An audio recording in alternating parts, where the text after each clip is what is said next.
এখানে দেখতে পাচ্ছি ক নাম্বারে 4 এর উপর 2n - 1 ইকুয়াল টু 56 হলে n এর মান কত?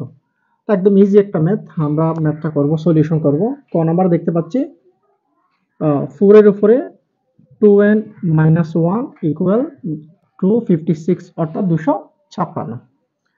এখন আমরা এই 4টাকে কি করব, এটা লগারিদমের একটা ম্যাথ, সূচক এবং লগারিদমের একটা ম্যাথ। এই খ এবং গ হচ্ছে যে অনুশীলনী 11 থেকে একটা ম্যাথ, এটা সৃজনশীল প্রশ্ন, স্কুল স্কুল প্রশ্ন ছিল এটা। তো 4 কে যদি আমি 2 স্কয়ার করি, 2 দুগুণে 4, এই 2 দুগুণে 4, এর এখানে উপরে রয়েছে পাওয়ার 2 টু দি পাওয়ার n - 2 এর উপরে স্কয়ার, এরপরে 2n - 1 ইকুয়াল 256। এখন আমি যদি গুণ করে দিই, এই 2 আর 2 এ গুণ করলে 4n হবে, মাইনাস এই 2 কে 2 হবে, এইভাবে।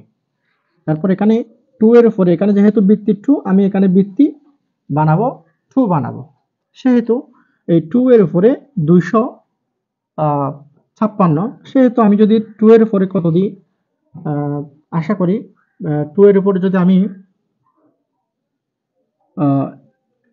7 দিলে কত হয়, 2 গুণ 2 গুণ 2 গুণ 2 গুণ 2 গুণ 2, 1 2 3 4 5 6 7। তো 2 দুগুণে 4, 4 দুগুণে 8, 8 দুগুণে 16, 16 দুগুণে 32, 32 দুগুণে 64, 64 দুগুণে 128, তাহলে 8 বার দিতে হবে, আশা করি 8 বার দিতে হবে। 2 এর উপর 8 দিলে 256 আসবে।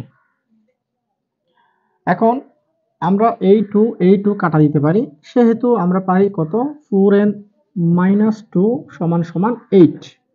এই 2 চলে গেলে, এখন -2টা যদি এর পাশে চলে যায়, তাহলে -2 + 2 হয়ে যাবে।